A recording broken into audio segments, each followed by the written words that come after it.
إن الحمد لله نحمده ونستعينه ونستغفره ونستهديه ونؤمن به ونتوكل عليه ونعوذ بالله من شرور أنفسنا ومن سيئات أعمالنا من يهد الله فهو المهتد ومن يضلل فلن تجد له وليا مرشدا أشهد أن لا إله إلا الله وحده لا شريك له وأشهد أن محمدا عبده ورسوله لا نبي بعده اللهم صل وسلم وبارك على سيدنا ومولانا محمد وعلى آله وأصحابه أجمعين أما بعد فيا إخواني عباد الله أوصيكم وأوصي نفسي بتقوى الله وطاعته فقد فاز المتقون وقد قال تعالى يا أيها الذين آمنوا اتقوا الله ولتنظر نفس ما قدمت لغد واتقوا الله إن الله خبير بما تعملون وقال قل إن كنتم تحبون الله فاتبعوني يحببكم الله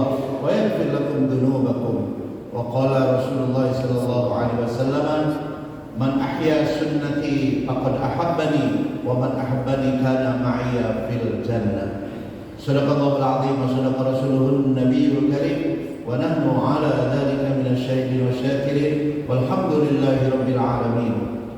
Hadirin jamaah rahimakumullah, di Jumat terakhir di bulan Rabiul Awal, bulan Maulidnya Rasulullah sallallahu alaihi wasallam ini, mari senantiasa kita memuji Allah karena Allah Subhanahu wa taala telah mentakdirkan kita menjadi hamba-hambanya dan menjadi pengikut Rasulnya yang terakhir, Rasulnya yang mulia baginda Rasulullah Muhammad sallallahu alaihi wasallam. Setiap hari paling kurang 9 kali kita mengucapkan rukun Islam yang pertama dan paling utama, yaitu 2 kalimat syahadat. Kita ucapkan 2 kalimat syahadat pada saat kita tahiyat atau tasyahud, di waktu subuh sekali, di waktu zuhur, asar, maghrib, isya 2 kali. Di mana 2 kalimat syahadat ini ada 2 kalimat asyhadu an la ilaha illallah, disebut syahadat tauhid. Aku bersaksi tidak ada ilah sembahan kecuali Allah. Yang mana konsekuensi dari ketauhidan ini, maka kita menjadi abdullah, hamba Allah yang melandasi seluruh gerak kehidupan kita. Semua perbuatan baik kita tidak lain dalam rangka penghambaan, pengabdian, ibadah kepadanya. Yang kedua, kalimat syahadat itu adalah syahadat Rasul, wa asyhadu anna Muhammadar Rasulullah. Dan aku bersaksi bahwa Nabi Muhammad itu utusan Allah. Konsekuensi dari ucapan syahadat Rasul ini, maka kita menjadi umat Rasulullah, menjadi pengikut beliau. Di mana sebagai umat dan pengikut beliau ada 7 kewajiban yang senantiasa kita harus ingat-ingat, baru kita bisa disebut atau mengaku sebagai umat beliau. Yang pertama adalah al-iman bir-risalah, mengimani kerasulan beliau, yakin seyakin-yakinnya, ainul yakin, bahkan hakul yakin bahwa Nabi Muhammad itu Nabi dan Rasul Allah.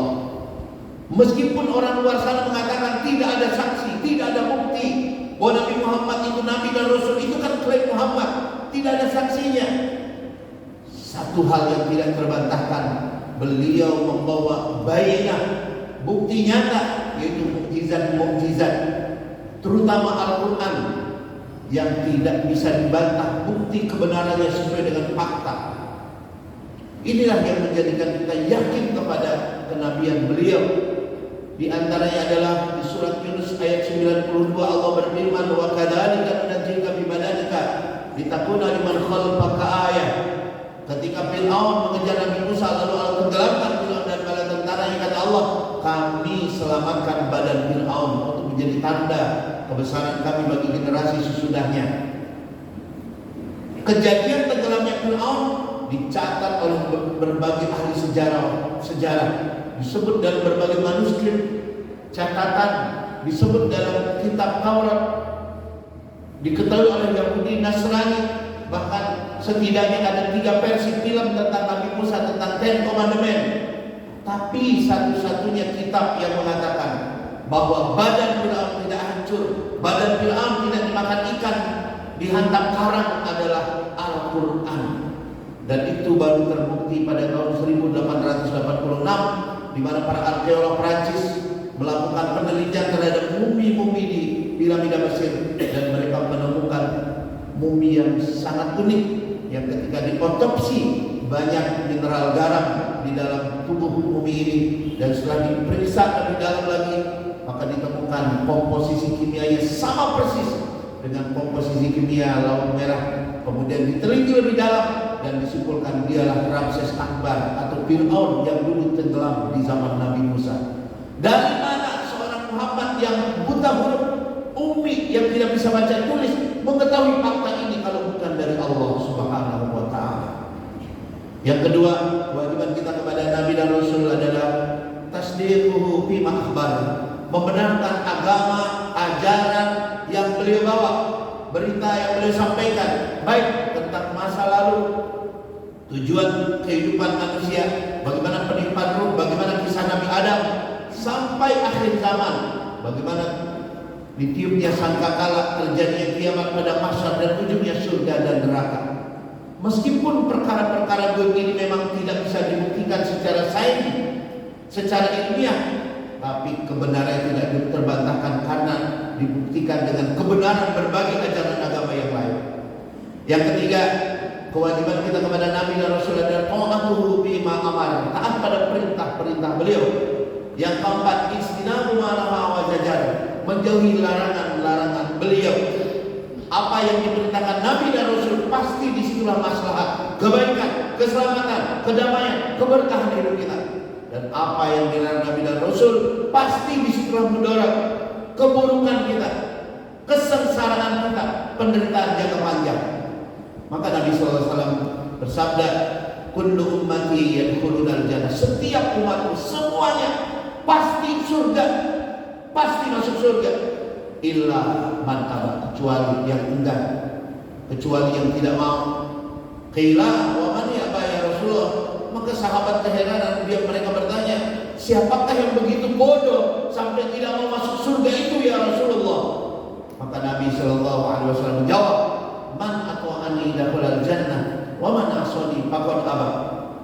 Dia yang taat padaku, menjalankan perintah, menjauhi laranganku, itulah yang akan masuk surga. Sedangkan yang tidak taat padaku, tidak mau menjauhi laranganku, itulah orang yang tidak mau masuk surga.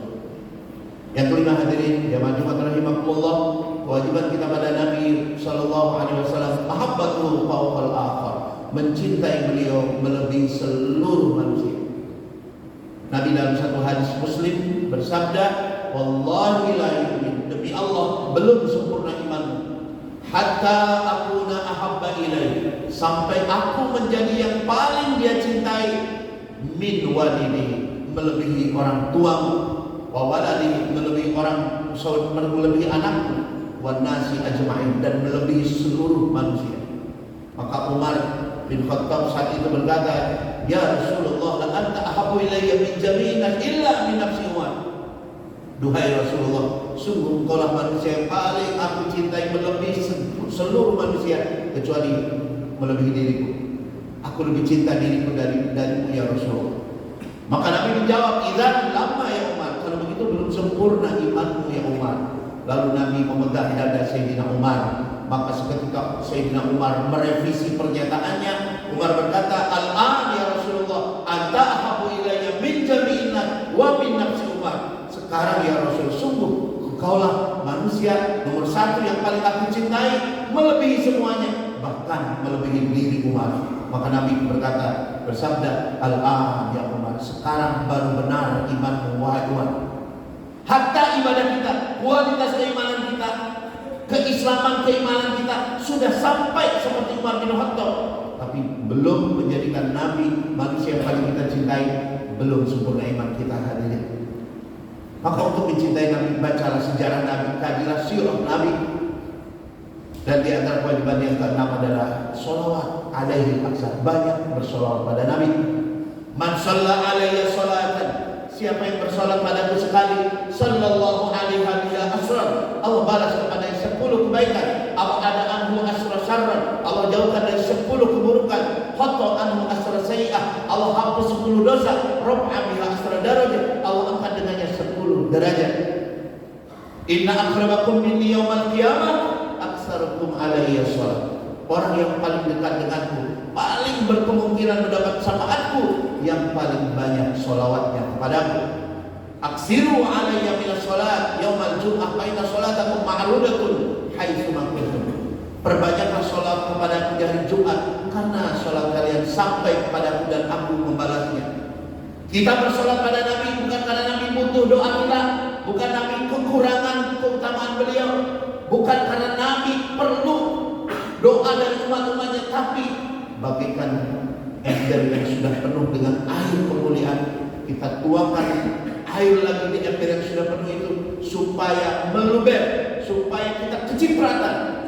Tidak lain sholawat kita kepada Nabi adalah supaya berbalik lagi kepada kita kemuliaan-kemuliaan dan berkahnya.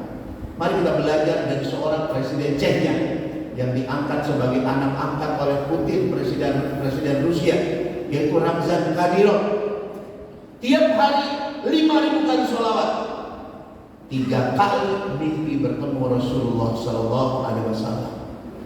Man ra'ani fil manam, siapa yang melihat aku bertemu aku dalam mimpi, maka doa haqqo, dia telah berjumpa denganku sebenar-benarnya. Karena syaitan la yatamassalu, karena setan tidak diizinkan Allah menyerupai diriku. Orang yang sudah mimpi bertemu Nabi sallallahu alaihi wasallam berarti sudah di-ACC, sudah disertify, diakui sebagai umat beliau. Dan mudah-mudahan meskipun kita sebagian besar kita belum bermimpi beliau, juga tetap diakui di yaumil kiamat dan mendapat syafaat. Terakhir, hadirin jemaah Jumat rahimakumullah, kewajiban kita yang ketujuh adalah ittiba'u sunanihi, mengikuti sunnah-sunnah Nabi. Di antara sunnah terbesar beliau bagi kita laki-laki adalah menjaga sholat berjamaah 5 waktu. Man shallal subha fi jama'atin, siapa yang sholat subuh berjamaah maka nama qawamat lail kullahu, bagaikan dia qiyamul lail sepanjang malam. Sholat subuh berjamaah disebut inna qur'anal fajri kana masyhuda, disaksikan oleh malaikat. Man sholat subha fi jama'atin arba'ina yawman, siapa yang sholat subuh berjamaah berturut-turut tidak putus 40 hari non-stop, bari aminan nifaq wa bari aminan nar, selamat dari kemunafikan, selamat dari api neraka. Man sholat duhra fi jama'atin, siapa yang sholat duhur berjamaah maka nama sholat al-farakatin, bagaikan dia sholat sunat 1000 rakaat. Man sholat bardaini dakhala al-jannah, siapa yang menjaga sholat berjamaah di waktu 2 dingin, bardaini yaitu subuh dan asar, dakhala al-jannah, dia akan masuk surga. Wa man sholat maghrib fi jama'atin, siapa yang menjaga sholat maghrib berjamaah, amina min adabil qabr wa min adabil nar, selamat dia dari azab api kubur dan azab api neraka. Wa man sholat isya fi jama'atin, siapa yang menjaga sholat isya berjamaah maka annama qama nisfal lail, dia mendapatkan pahala seperti qiyamul lail setengah malamnya. Wa man atal jum'ah fi sa'atil ula, siapa yang datang Jumatan di saat pertama maka annama qarraba budna, bagaikan dia berkurban unta. Inilah di antara keutamaan-keutamaan kita menjaga sholat 5 waktu dan berjamaah. Semoga Allah Subhanahu wa taala berikan kekuatan mengikuti, meneladani sunnah-sunnah beliau. Barakallahu wa lakum fil Qur'anil Karim wa nafa'ani wa iyyakum bima fihi min al-ayati wa dzikril hakim wa taqabbala minna wa minkum tilawatahu innahu huwas samiul basir.